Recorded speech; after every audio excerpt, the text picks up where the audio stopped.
Homes in the area were evacuated as barrels of perfume exploded from the blaze. You just heard Tom talking about how it is still affecting traffic even now. News 8's Brian Spyros live in Bridgeport this morning with the latest. Brian, this was a big one.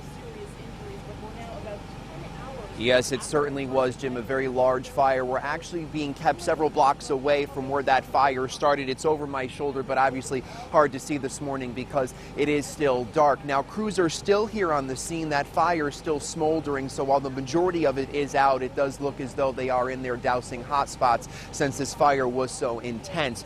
Now, the fire started shortly before 7 o'clock last night at this factory along Seaview Avenue here in Bridgeport. During it all, there were several explosions. Balls of fire could be seen and heard shooting up into the sky.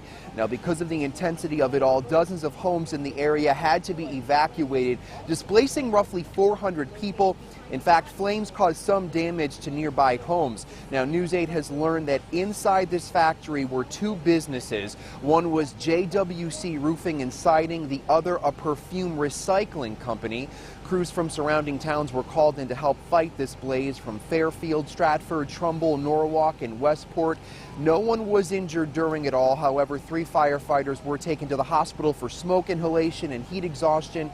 As crews remain here on the scene, Bridgeport Mayor Bill Finch has a message for people who live in the area. We've advised everyone in the neighborhood to keep their windows and doors closed.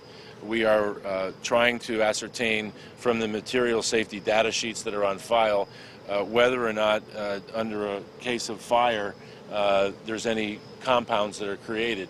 And it's a little bit of a chemistry and physics example that you have to go through, but the firemen are working on that. So far, we don't know of anything that's hazardous, but it is being investigated.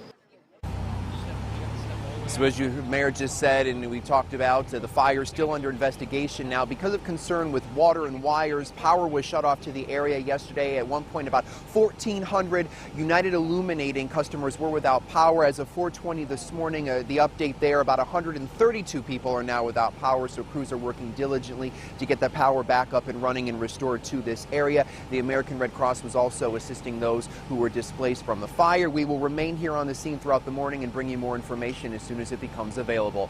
We're reporting live from Bridgeport. Brian Spyros, News 8.